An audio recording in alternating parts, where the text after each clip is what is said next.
We continue with the Space Cooperation Conference as representatives from Russia, China, France, Brazil, Britain, and the United States talk about space debris, weather, and operational guidance for their space programs.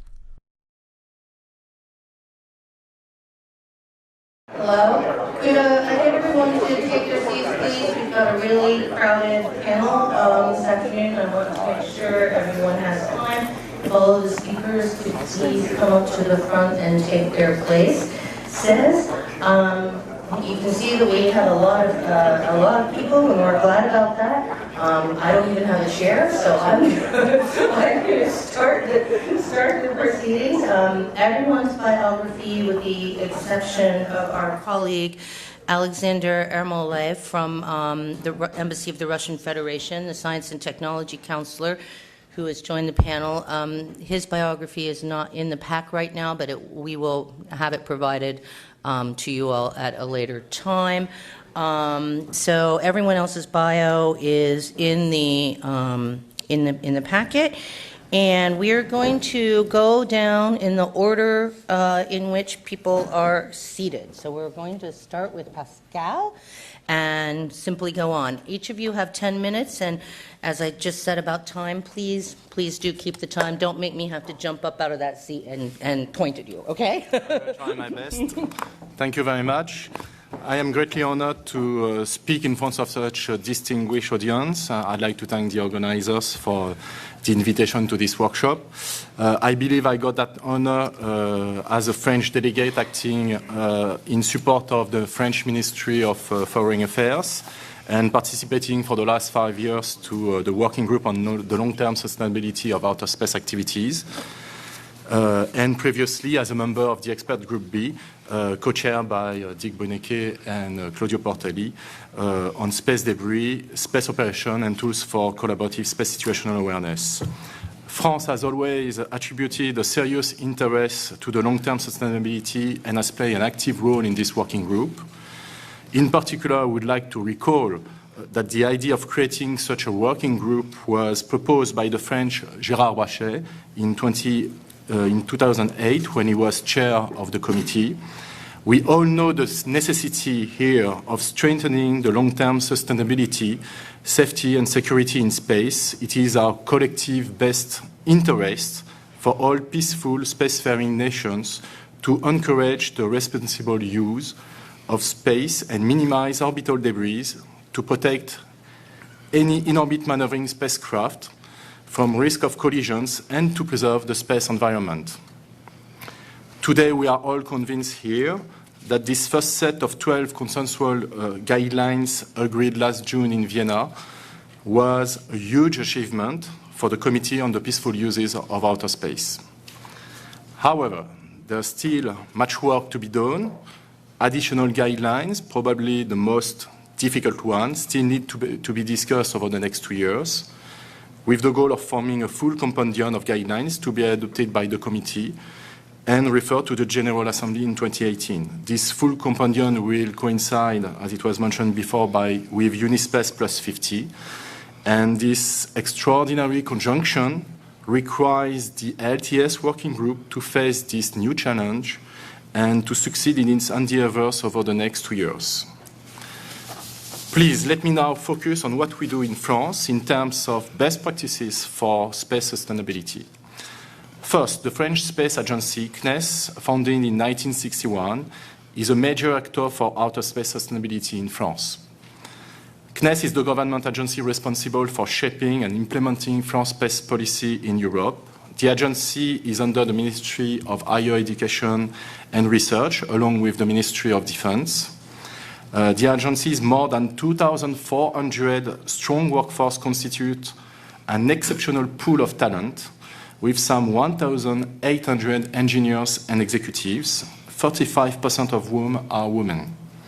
Through its ability to innovate and its forward-looking vision, CNES is helping to foster new technologies that will benefit society as a whole, focusing on 5 thematic priorities: access to space with Ariane launcher, telecommunications, observations, science, and the last domain, security and defense, the domain where I work.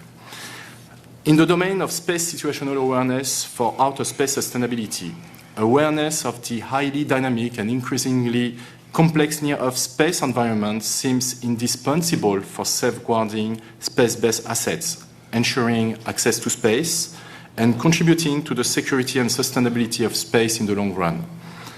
The increasing pressure on orbital regimes, such as LEO and GEO, will drive and foster the need for large-scale space situational awareness.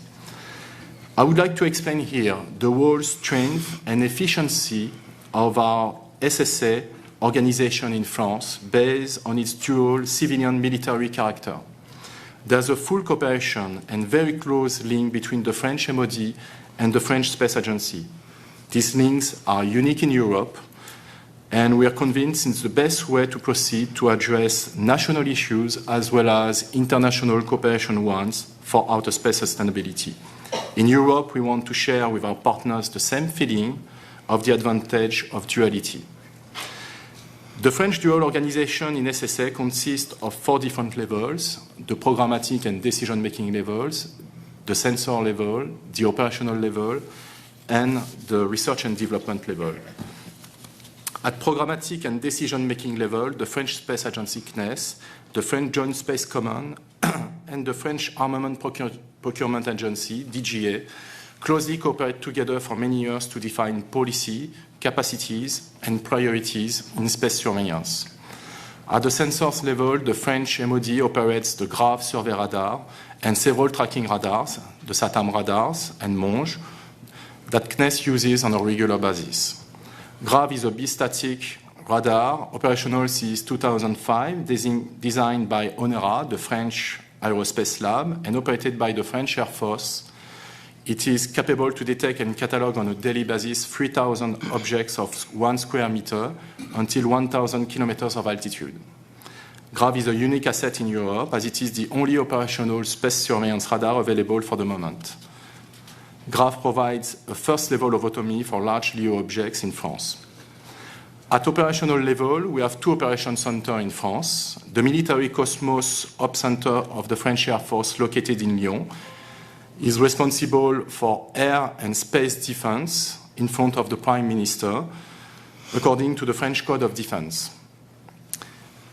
The CNES Operational Center in Toulouse consists of a 24/7 on-call team of 10 specialists dedicated to conjunction assessment, alerts, and recommendations of collision avoidance maneuvers to spacecraft operators and owners. Today, 23 satellites are currently protected from risk of collisions, 13 operated by CNES, 3 MOD satellites in GEO, and 7 satellites from EUMETSAT, 2 in LEO, 5 in GEO. The CNES Op Center is connected to the Cosmos Operational Center through a secure link to exchange classified data and information. In particular, CNES performed the maintenance of a French LEO database using GRAV's measurements in a secure and classified room. Around 3,000 orbit determinations are performed each day. As a result, CNES is able to perform a screening of known spacecrafts against the GRAV database and elaborate our own conjunction data messages. Of course, we also retrieve and analyze CDM from GSPOC, approximately 100 CDM per day, with the enlarged criteria at 7 days. The French Operational Center is internationally recognized for its expertise in conjunction assessment, sensitivity analysis of dispersion to better assess the geometry of a risky collision, and recommendation of collision avoidance maneuvers to owners and operators. We have demonstrated skills to improve methods and accuracy for more safety in space. At the research and development level, our Space Surveillance Research Office, located at CNES in Toulouse, provides its technical expertise for system studies and for the development of orbitography algorithms to prepare future operational use. CNES has also developed an expertise in space debris evolution modeling, which is mainly used today within the IADC, the Interagency Space Debris Coordination Committee, to investigate and consider new measures to manage the space debris population in the long term. For instance, today we believe that there's a urgent need to assess the impact of small satellites and mega constellations on the future space environment. We believe that international and regional cooperation are of primary importance for outer space sustainability. Two subjects should deserve specific attention in the future: exchange of information on space objects and events, and extreme space weather events. In terms of bilateral cooperation, France has developed a long-standing bilateral cooperation with the US in space situational awareness. During the last 2 years, the French Ministry of Defense and the US Strategic Command signed 2 SSA agreements, in which CNES is fully involved as a member of the French SSA team. CNES also signed an agreement with NASA on collision risk assessment in June 2015.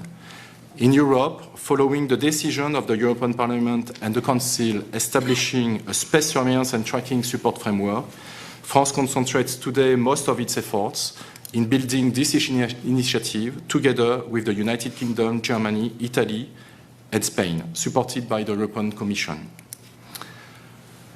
I can conclude this presentation on French practices for outer space sustainability without addressing our national regulatory framework for ensuring the safety of space operations.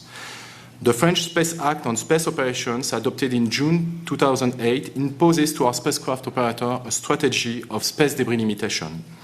The derived technical regulation enters into force since March 2011 and is applicable to launch operations, in-orbit operations, and end-of-life post-mission disposal operations.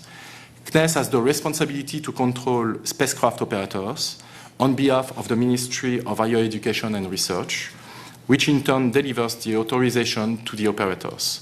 Our national regulatory framework in place today allows France to actively contribute to the long-term sustainability of outer space. Distinguished participants and colleagues, in conclusion of this presentation, our efficient dual CNES-MOD organization in France is an advantage to contribute and improve the security, safety, and sustainability in space. That domain is too important to let a few countries to face the burden alone. Our goal in France and in Europe is to share that burden in order to improve the performance of our collective actions. That's the reason why our main decisions are often taken and implemented in coordination with our partners, because space is a global challenge we have to overcome all together. Thank you for giving me the possibility to share our French experience.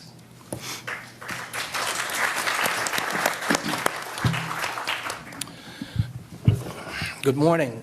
It's a real pleasure and honor to be participating in this event. I'd like to thank the Secure World Foundation as well as all of the speakers who have joined us today, as well as all of you in the audience, because this is a fairly significant achievement. I'd like to take a different approach, though, in terms of my remarks. And what I'd like to do is put what we've achieved into kind of historical perspective and then talk a little bit about the process on the United States side. I've been involved in the Outer Space Committee since 1980, so I was, I guess, around 11 years old when I started. And it's interesting to see how the committee and how it works has evolved. And the reason I mention how it works is because we've reached a stage with these long-term sustainability guidelines where this was inconceivable 20 or 30 years ago because of the not only the nature of the topic but also the actors that were involved. Now, in the committee, we developed treaties in the 1960s because there was no space law. We had to develop this from whole cloth. And there was, as Victoria asked if we'll see any other new binding treaties, I don't think so, because there's not kind of the political dynamic nor the appetite to develop the binding treaties. But the 5 that we have has withstood kind of the test of time. And so we had these global negotiations setting the rules of the road, if you will, for space activities. But then there were specific issues that we needed to address. And the committee, showing its great flexibility, decided, well, we'll address some of these issues with principles, not necessarily binding treaties. And so we negotiated the remote sensing principles that were adopted in 1986 that set the stage for not only civilian remote sensing, but also commercial remote sensing. What's interesting about the remote sensing principles is it enshrined a number of fundamental principles, if you will, that most states now follow through their regulatory regimes, and commercial activities, commercial entities also follow, and that is making data available on a public non-discriminatory basis, either free of charge or for a cost. But it just meant that everybody could share in this technology, which has been hugely beneficial to the global scientific and commercial field. The second set of principles, we were dealing with nuclear power sources in space. We had a USSR nuclear-powered satellite crash in Canada. We didn't want to ban the use of nuclear power, but we wanted to have at least some minimum standards that those who chose to use nuclear power sources in space would follow. And again, that built confidence in the general public and the world community that if states were to use nuclear power, that they would at least on a voluntary basis look at these principles. And then we had the guidelines on debris mitigation, which relied heavily on work done by the space agencies and the IADC. But we were able to make these guidelines kind of universal, again on a voluntary basis, and adopted by the General Assembly.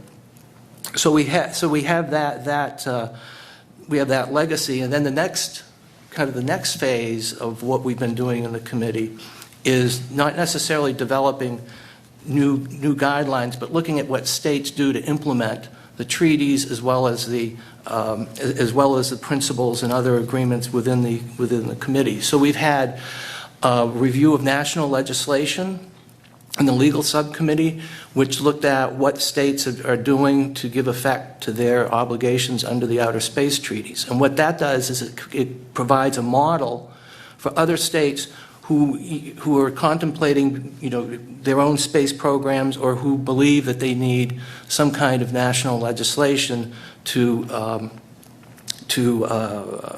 ensure that they're providing the proper supervision and authorization to their government as well as non-governmental entities. So we have this kind of tradition of looking at different ways of accomplishing specific work dealing with specific issues. So in the case of the long-term sustainability guidelines, this was really a new phase for the committee and a new paradigm in terms of how we did our work. And specifically, we wanted sustainability guidelines that were universal, that were applicable to all space activities, but recognizing the new reality, which is private activities are dominating outer space, which is, from my perspective, is a good thing.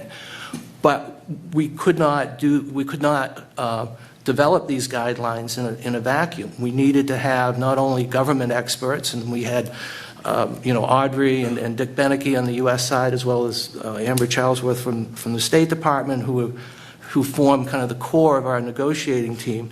But it was a whole government effort. So we had many other agencies involved in terms of providing input for these guidelines. But more importantly, we were able to get the support and active participation of experts from industry and academia to participate in these 4 expert groups. And the 4 expert groups was, again, something new to the committee, where we had co-chairs who worked on a voluntary basis, pretty much doing without direct UN support. And we organized these four working groups or expert groups. They were quite active and had a real cross-section of developed and developing countries participating, as well as individual experts. On the U.S. side, not only did we have the interagency process, but we also we were also able to get the support from industry through organizations like Secure World Foundation, Space Foundation, AIAA, American Astronautical Society, the Satellite Industries Association. And what that did is it gave us kind of a reality check on what we were trying to accomplish in the UN. It was a confidence building and transparency measure for domestic purposes, and it provided what I would say a degree of credibility, at least in terms of what the U.S. was seeking to accomplish for the long-term sustainability guidelines exercise. So I guess I just wanted to make sure that you all fully appreciate the scope and nature of what we were able to accomplish with these 12 guidelines. It was not a simple UN exercise. It involved civil society as well as industry. And I'll just conclude by saying that for me, this is a big achievement. One of the hallmarks of the President's national space policy was not only promoting international cooperation, but also promoting the safe and responsible use of outer space. And this is really, these 12 guidelines are kind of the cornerstone of that policy, at least for our purposes. Thank you.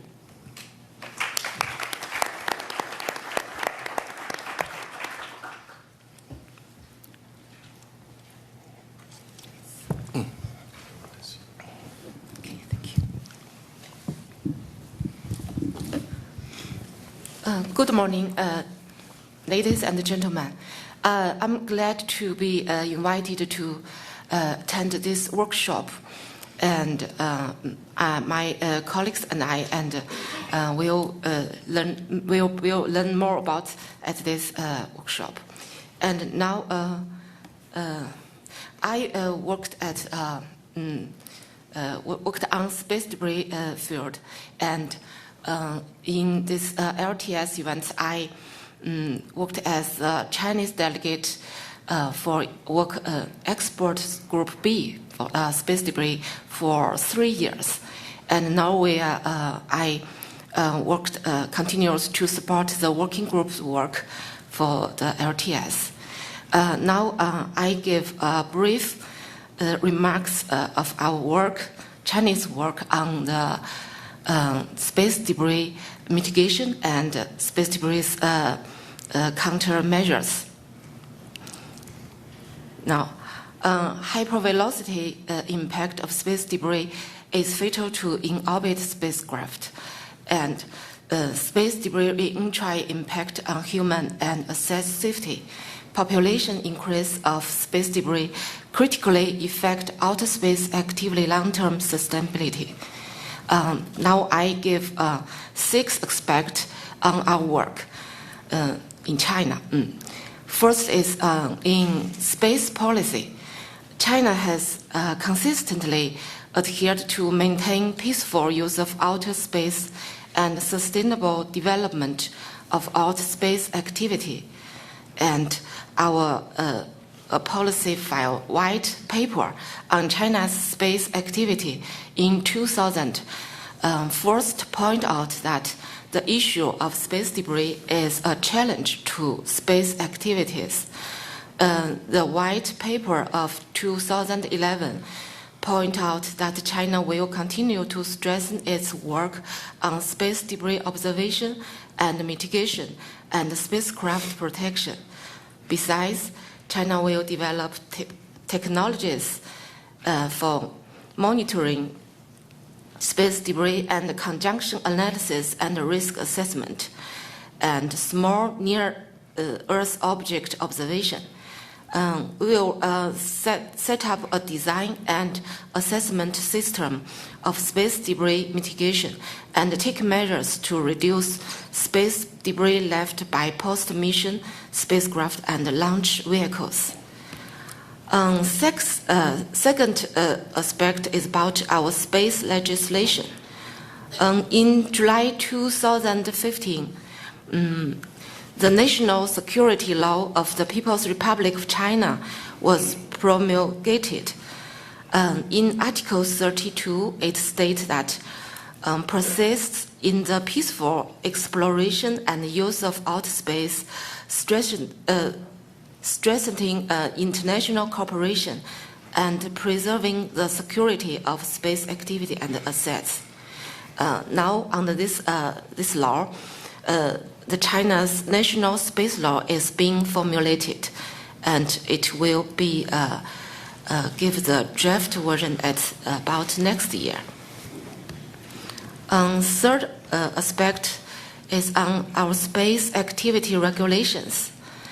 To strengthen the management on space activity and space operations, referring to the UN COPIO's space debris mitigation guidelines, CNSA issued the interim measures on space debris mitigation and spacecraft protection management in 2009. In accordance with this requirement, our Long March series of rocket and post-mission GEO satellites have conducted mitigation and deorbit measures. For example, Long March 2C and 2D launch vehicle implemented the passivation and deorbiting measures, and Long March 3A and 4 series rocket implemented passivation to the final stage, and Fengyun 2A and Zhongxin 2 and 3 and Beidou, such satellites implemented the deorbit operation as required. All the work above have laid a good foundation for spacecraft security design and application. Space debris conjunction analysis was conducted actively in the Shenzhou series of missions, which ensured the safety of the spacecraft flight. This measure was revised in last December. Its names have been changed to measures on space debris mitigation and spacecraft protection management. In this measure, which further specified space entity responsibility and clarified the requirements of space debris mitigation, according to the complete process consisting feasibility studies, design, development and manufacturing, launch, in orbit, and disposal. Space debris mitigation and protection requirement was proposed. Meanwhile, the measure was compatible with the other three measures, such as measures for the administration of registration of space object, and the interim measures for the administration of license for civil space launch project, and the interim measures for civil satellite engineering administration. The last one, which is issued by this year in August. The fourth is about work about standard. Chinese National Space Administration promote to research and establish space debris mitigation and protection standard for supporting implementation of the measures, all of the three or four measures. The technical standard have been adopted by some of spacecraft missions. They were applied into the process of spacecraft design, launch, and in-orbit operation and post-mission disposal. The technical standard application and implementation mitigated space debris production and reduced in-orbit collision risk, as well as protect space safety. And in fifth aspect about organization establishment. CNSA founded a new agency, new organization. It's named the Space Debris Observation and Data Application Center, STOCE. I'm the director general of this center, deputy director. Yeah, it's founded in last year. This agency is co-founded by CNSA and Chinese Academy of Science, and serve as technical supportive as well as management agency of CNSA to ensure satellite in orbit safety and conduct international cooperation on space debris and near-Earth objects. In sixth aspect is about international cooperation. Chinese government positively participate in international cooperation and communication in space debris research and technology field with other states. For example, participate IADC organization activities and work together with other members agency to promote the joint observation activity to the space debris and conduct comparison work, some work between the space debris environment models and other research work, etc. And now I give some summary on our work. China positively participated in LTS working group and export group work from 2011.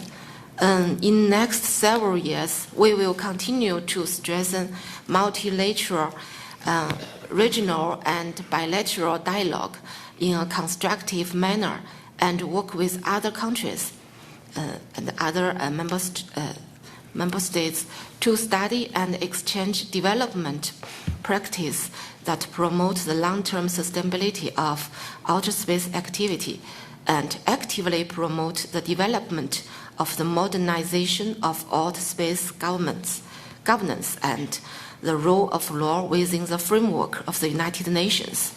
We believe that with the concert effort of all countries, the international community will have enough wisdom and courage to solve the common challenge faced by mankind in outer space and ensure the peaceful and sustainable development of outer space activity and create a normative pattern of efficiency and fairness. Thank you.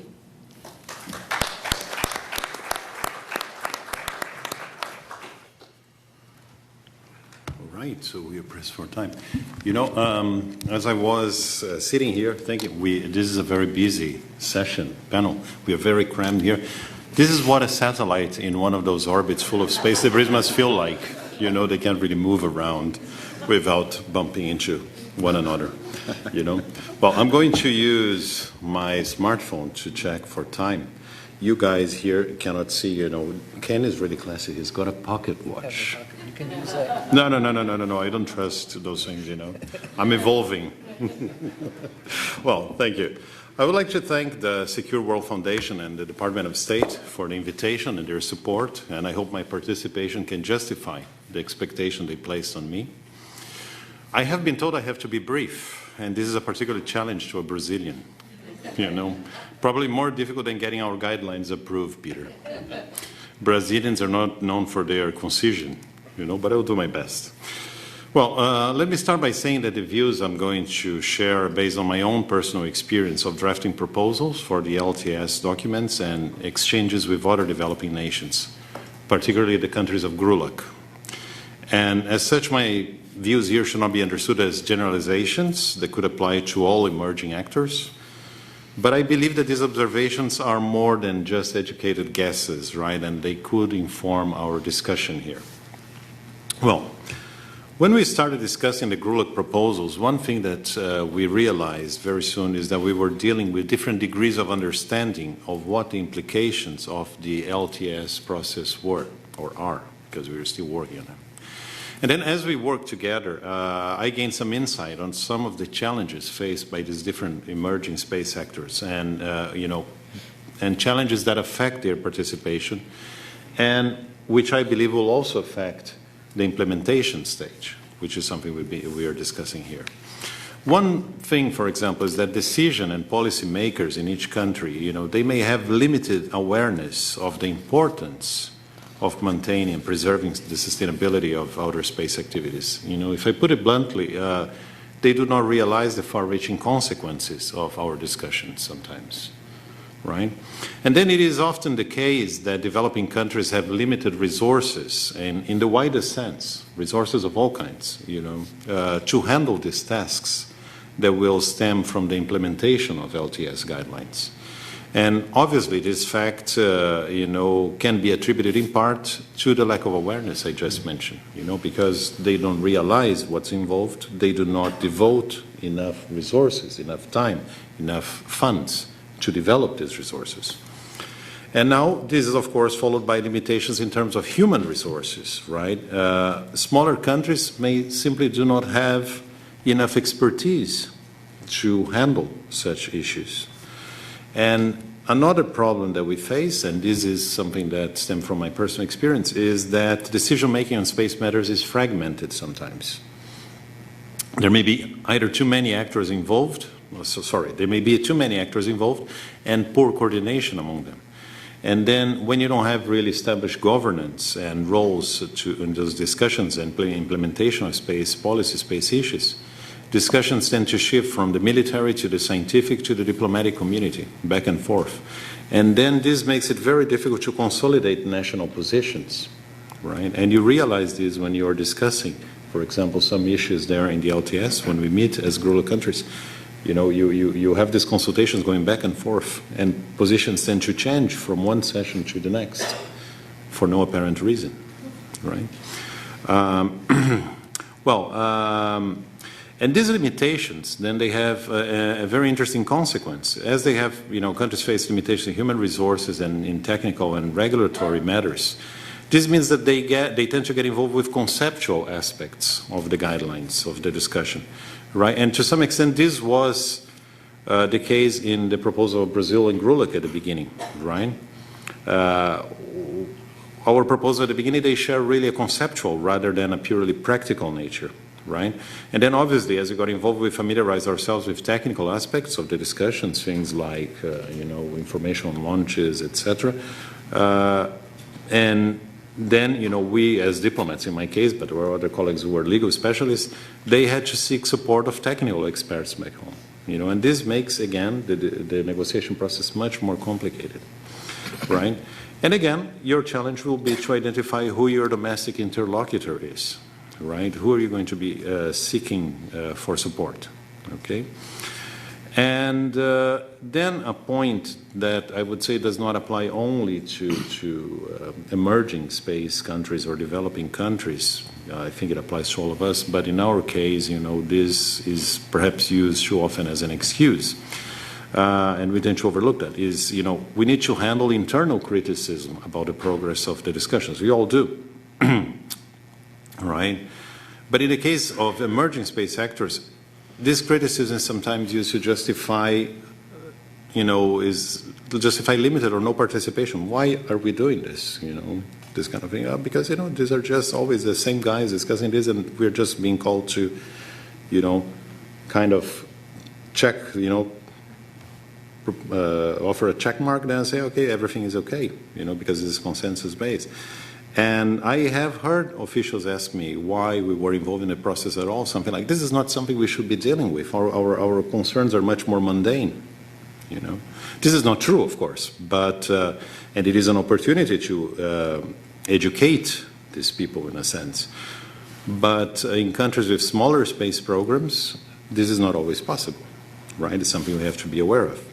And another point for concern is that, some of these countries, they are worried about contributing with the process.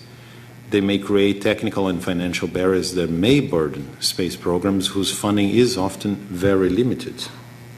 Okay, I'm not saying that no due consideration is given to that, but I'm saying that in many of these countries, people don't have an understanding, and out of concerns, they say, okay, we are not going to get engaged. We are not going to implement this. We are not going to do that. So this is more or less what the scenario is. So how do we handle this? And I think the answer is precisely, how do we address these questions I just mentioned? One thing that I would say is that we need to handle this LTS process as a permanent one. I know that Peter wants to finish. Okay, and and I want to see the LTS guidelines as a living document. I do not mean reopening the discussion. That's not what I'm saying. I think we need to finish and decide and agree and have a document ready by 2018. But we have to agree, I think it would be a good idea to agree that the document should be open to periodic, revisions. Every now and then we should sit down, we could agree on that, and assess what has worked and what hasn't. And the thing is not only making the guidelines more effective, but when we reopen the discussion, we will be creating opportunities for more people to get engaged. This is not a finished process like what happened with the debris guidelines. You have that surge of interest, a lot of people get involved, and then after that you need to work very hard to make sure that more and more people get involved. In the case of COPUS, for example, you have many new states that join COPUS in recent years, and they did not participate in the discussions on space debris, on the space debris document. And so they just say, okay, well, this is a document. I don't know what this is about or so. I've seen that, right? And this is related to the fact that they don't have enough experts and people who can handle that, right? Now, another point, we must create opportunities and programs to have established and emerging space actors work together, right? Emerging space actors cannot be consumers of guidelines and rules, right? They have to participate actively in joint initiatives, right? And the LTS process presents us with this possibility, right, as the preservation of sustainability. That the whole concept is only effective if countries agree to work together. So the process must not follow this logic, oh, you should do this, you should adopt, you should do, right? But rather, let's work together to see how we can implement this guideline in your country, right? You can learn something from us, I can learn something from you. So, and this has to be an active process, right? And those with more experience and expertise have, I'm sorry to say, to reach out. I think the initiative will largely rely on them, right? But I do not mean only established actors. Even countries like Brazil have a role to play because we already have some degree of formalization, governance that would help us, would allow us to do that, right? Now, in the same vein, capacity building programs are needed to develop the necessary knowledge and expertise. And we need to create more opportunities for specialists from countries at different stages of development to work together in the process of implementing the guidelines. And perhaps one idea I had, I don't know if this is feasible, but we could use the UN regional centers for space science and technology education. We could establish programs, because this would allow us to reach out to large areas, sections of the globe. Well, so if I have to summarize these observations, I would say that the key answer is joint work in the implementation stage, right? We have to learn the ropes together. And if we work together, we increase our shared understanding of LTS issues and how to handle them. And by increasing cooperation, we help a growing number of space actors realize that the preservation is in the interest of all of us alike. And then in closing, I would like to say that challenging as the LTS process may be, I share David's optimism earlier on, right? The sustainability of the outer space environment is a shared need. And like Michael Simpson this morning, I would also like to quote Mr. Spock, who said, the needs of the many outweigh the needs of the few or the one. And this is the spirit that should guide our work. Thank you.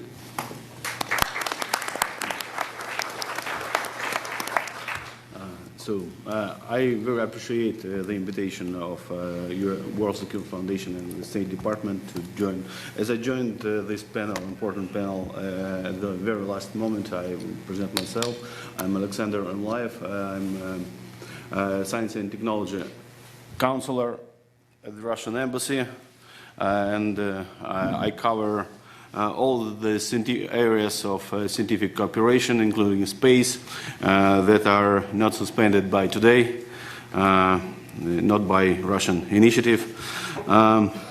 So we consider very important this event that attempted to highlight the topic of long-term sustainability of outer space activity. There is no doubt that the elaboration within COPOS of the guidelines remain one of the key points of attention. That's why the result reached in Vienna so far should not be underestimated. We are welcoming the subset of 12 guidelines agreed to, but there is a lot of work to be done in order to satisfactorily achieve by 2018 the task of drafting the entire set of the guidelines that would provide for the aggregate regulation of safety of space operation. We consider this entire integrated set of the guidelines extremely important. We surely do not want to make overly optimistic assumptions, but we have to say that the recent intersessional meeting of the working group in Vienna finally showed that attempting to agree substantive space security issues may be achieved. The Russian side was diligent in going to its share of work as regards prudent and pragmatic updating of Russia's proposed draft guidelines, so as to compromise existing differences and in position of various delegations adhere to. Recent discussions in Vienna and the fact that the delegates under the guidance of Chairman working group, Mr. Peter Martinez, succeeded in achieving a balance served to prove that a consensus of pertinent safety and security issues turned out not to be so difficult after all. We believe that the sets of guidelines being drafted gives an excellent opportunity to provide for an action framework to deal with challenges to safety and security in outer space. We also hope if we will prove to be very meaningful and self-sufficient in the long term. It is obvious to us that attempts to take a more expansive approach to visualizing potential legal regulation in this domain will hardly be successful in the absence of development practice of enhancing safety of space operations. The success in achieving this goal will be core elements in the process of validating of space traffic management. We believe the idea of establishing a United Nations information platform serving as an instrument for accumulating multi-source space situational information. As a part of a national effort to implement the guidelines, Russia is currently working on creating an open information service intended to increase awareness of states and other potential users.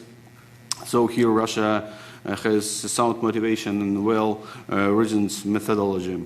Also, we have more than 20 research centers and institutes under umbrella of National Russian Academy of Science and Roscosmos Space State Corporation that conducting serious research and development on space weather topic. We have rather development terrestrial infrastructure and several spacecraft dedicated on observing solar activity. And the detailed technical presentation you may find at the website of World Security Foundation, as we presented, made a presentation earlier this April in the fantastic space weather event organized by World Security Foundation and hosted by the US State Department. Expansion of reliable space situational information is and will remain a decisive factor in ensuring safety of space operation. Speaking of space traffic management in general, Russia is not against this topic acquiring deliberative dimensions within Corpus. But we are rather unhappy with the trend we noticed when STM is artificially branded a number one political issue. Crucial questions arise when one attempts to visualize an agreeable organization pattern for and related institutional and operational aspects of space traffic management. There are many questions for states to address. For example, it would be important to understand the sources of legitimacy of superimposing on states criteria for acting in a prescribed way, as well as the mechanism for securing action.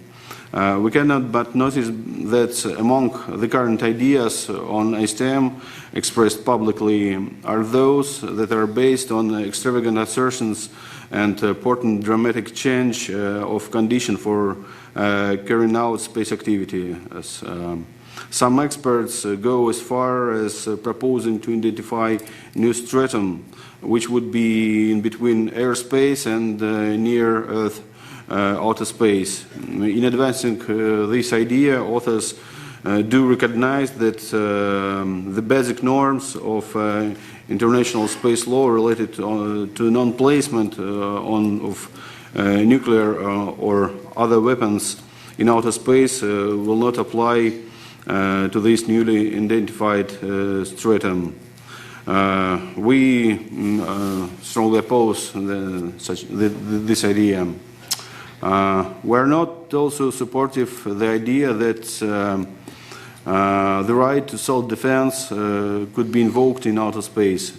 Here, some states do not refer only to Article 51 of the UN Charter. They also deem it appropriate to provide for preventive and even preemptive self-defense in outer space.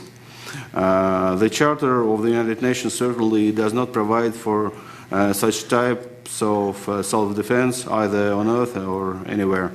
Thus, it would be prudent to attempt to arrive at a common understanding on preserving the concept of the UN Charter. A working paper presented by the Russian Federation within Corpus specifically on these issues contains, among the other things, a questionnaire that could prove to be very useful to start meaningful discussion on this topic. It would be much better to arrive at universal understanding and have it approved by the UN Security Council and General Assembly. Finally, Russia invites the United States and all the partners participating in the process to give a good thought to and act constructively to achieve a task of drafting by 2018 the entire integrated set of the guidelines for regulation for safety of space operations to secure space sustainability. Thank you very much.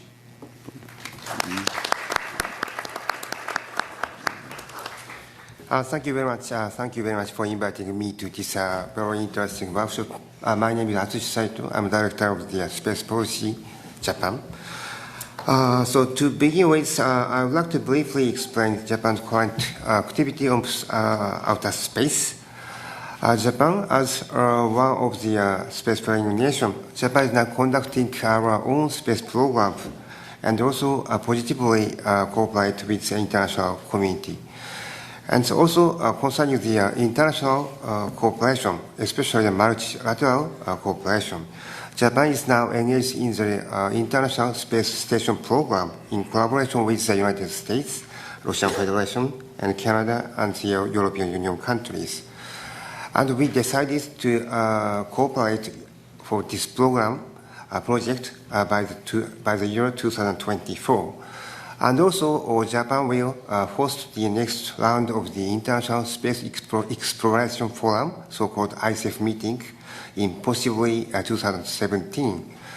That's why our space activity become much more diversified, and the secure and safe outer space activity is become much more quite important.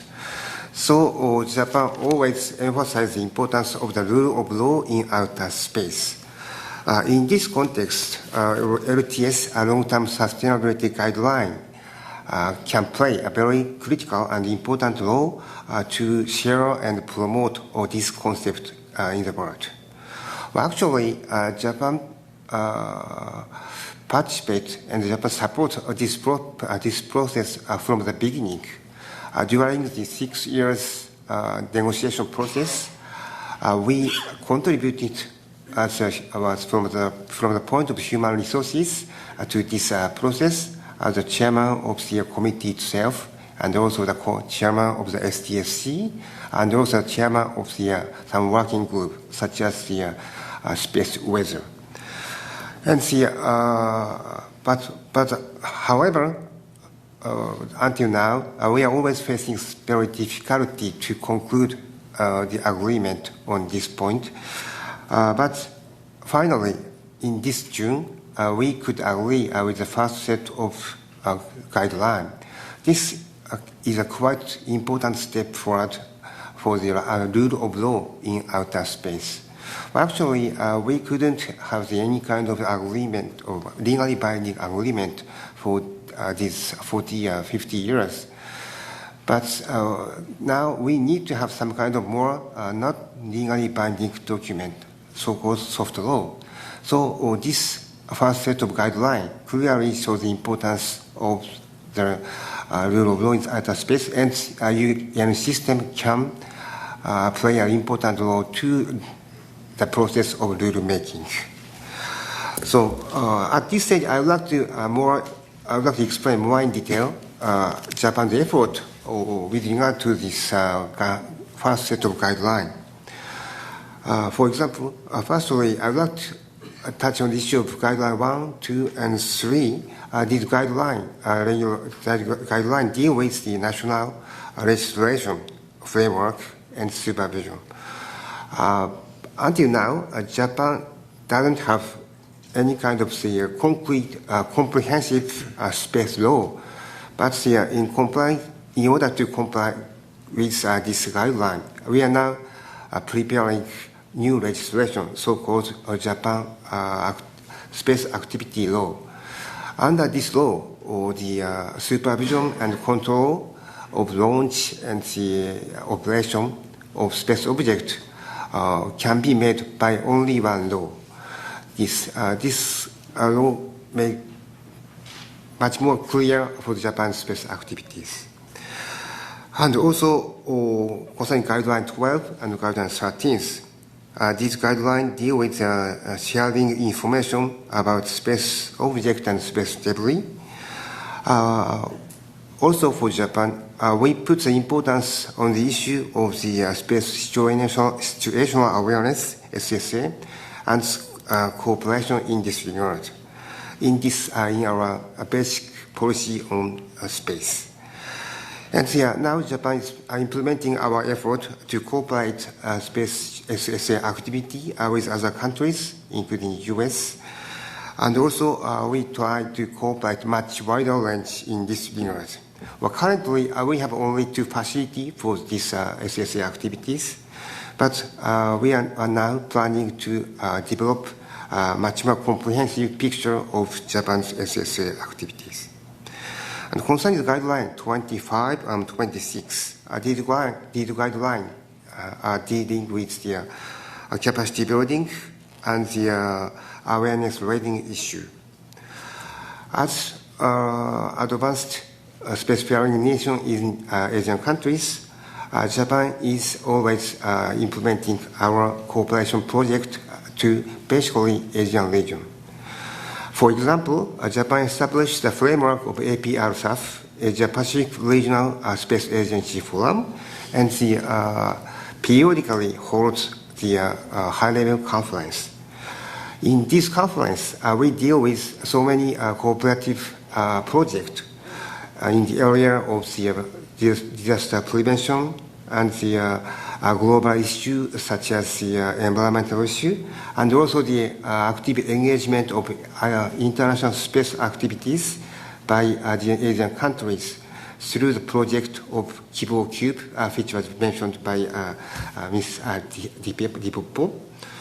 And at the same time, Japan tried to make outreach activities to disseminate the important concept of the importance of rule of law in outer space to these countries. So for the future, what is necessary, as we discussed amongst the panelists, most important thing is to clearly implement the agreed 12th first set of guidelines. That will show the very important best practices for the future. And at the same time, we may have to develop our idea to compromise the discussion about the remaining set of guidelines. Actually, there are some draft guidelines which the discussion are not so matured, rather premature, and the point is always very conflicted. But we have some other issue which we may have to address urgently, such as the conjunction assessment and the additional space object registration. So Japan will be flexible and try to be flexible to make an agreement until the 2018. But again, first, most important thing is for now is how to implement current guidelines. That we make a clear message to the world. Thank you very much.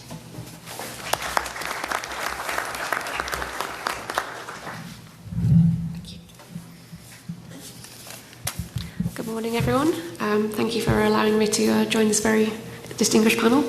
I'll be very quick as I'm going to be eating into the lunch hour. Firstly, we'd like to just welcome the consensus reached in June on the first set of guidelines on long-term sustainability of outer space activities, and we really appreciate the efforts of Chairperson Peter Martinez for guiding us to that point. As human activity in outer space is making an important contribution to improving the human condition here on Earth, we want this to continue, and the UK has therefore participated actively in the negotiations on the guidelines, and we will continue to do so. As well as a well-established spacefaring nation, the UK has long experience in developing legislation, standards and practices that are relevant to the implementation of this first set of guidelines. And rather than going through the guidelines one by one, you'll be pleased to hear, I've grouped them into 5 themes. So looking at regulation and policy, or guidelines 1, 2 and 3. 30 years ago, the UK enacted our Outer Space Act. It provides the UK government with a rigorous regulatory framework for authorising space activity. In authorising space activities, we consider things like health and safety requirements, the environmental impact, national security, foreign policy interests, financial responsibilities and liabilities, as well as compliance with our international obligations. We use quantitative and qualitative methods to evaluate the safety of proposed space activities.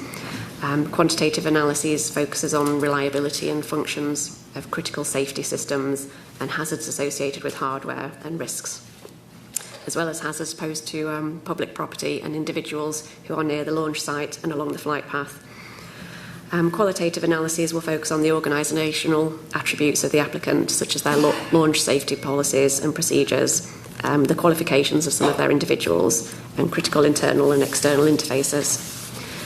Our evaluations are informed by best practice, such as those established by the International Organisation for Standardisation, the Consultative Committee for Space Data Systems, the British Standards Institute, the Interagency Space Debris Committee, and the Space Debris Mitigation Guidelines of the Committee on the Peaceful Uses of Outer Space. As human space activity is increasing rapidly, we therefore have to periodically ensure our policies and regulations are fit for present and future circumstances. To that end, we published a new national space policy in December last year. Through our Outer Space Act, the UK Space Agency is currently trialling a traffic light approach to regulation which helps guide operators in the choice of compliant mission parameters. Turning now to the second theme of radio spectrum and orbit management, or Guideline 4. The use of electromagnetic spectrum in the UK is regulated by Ofcom. It operates on a legal basis provided by the Communications Act of 2003, as well as the Wireless Telegraphy Act of 2006, and ensures that all radio spectrum is used in the most effective way by all users, both large and small, within the UK. Ofcom and the UK Space Agency work together to promote the international sustainable use of the spectrum and to discourage hoarding of frequencies and orbital spots.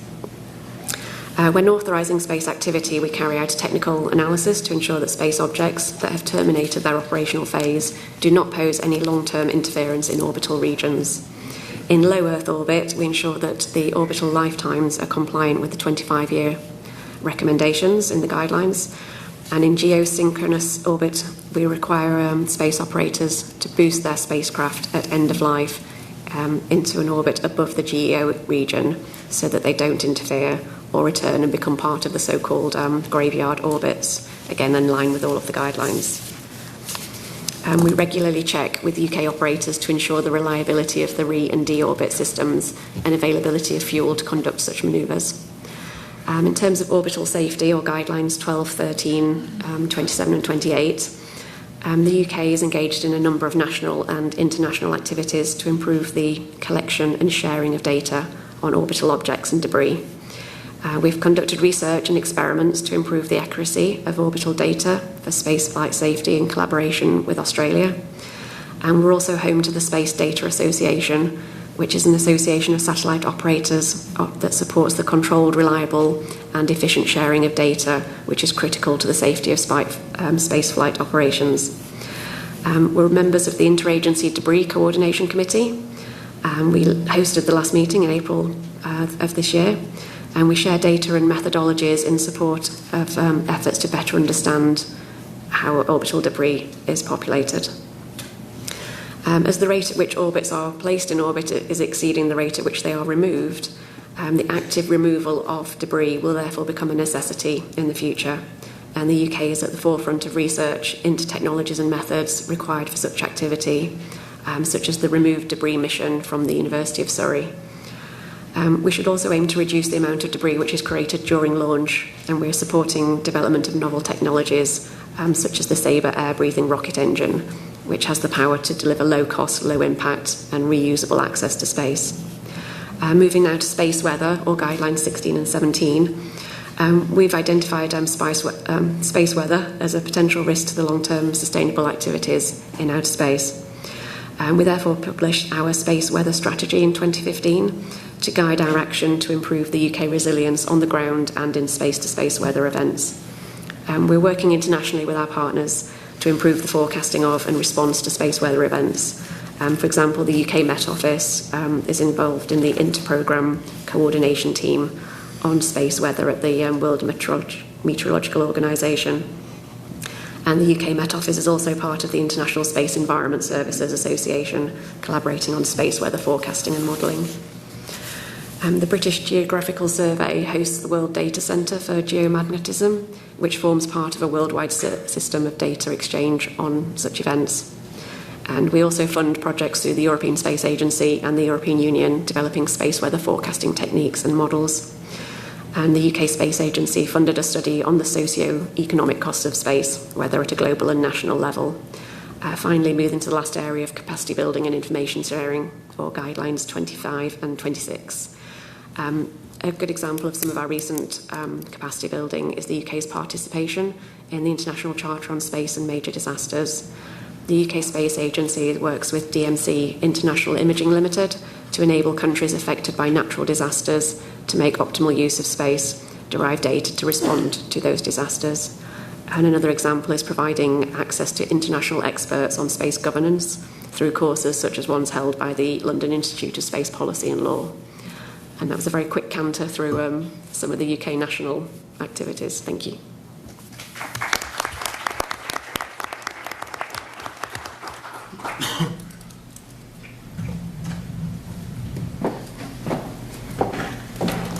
I really want to thank the panel for everyone keeping to their time. That was amazing, and it's really hard to do, I know, to stay within 10 minutes.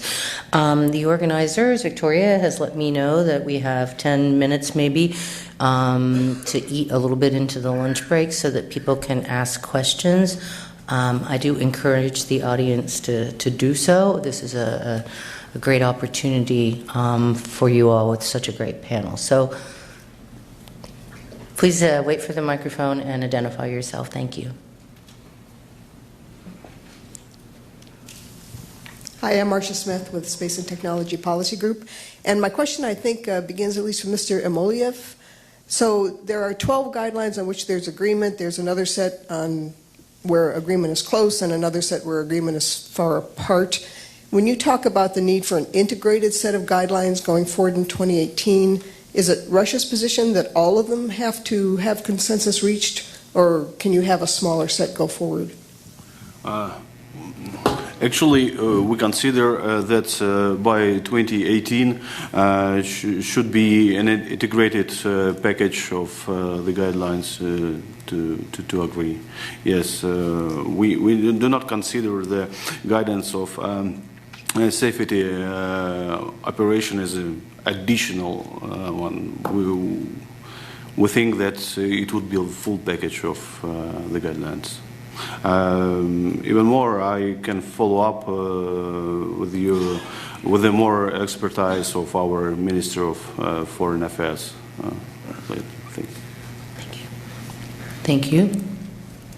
Do I see anyone else? I'm blinded by the lights here. Okay. Well, then I'll take an opportunity of the chair to ask a question. I wanted to ask you, Pascal, about Europe's effort to develop a space tracking, space situational awareness network. I think you use the acronym SST instead, Space Surveillance and Tracking, if I'm correct. And not only, this is under Guideline 12, I think this would come under Guideline 12, about sharing of orbital information. And I wanted to know what progress you've made, and I also wanted to know whether or not you are in conversations with other countries, such as the US, about how that eventual network will be able to share data with other entities in other countries, because we seem, a lot of people are working on these capabilities, but we don't really have a system for sharing that kind of data.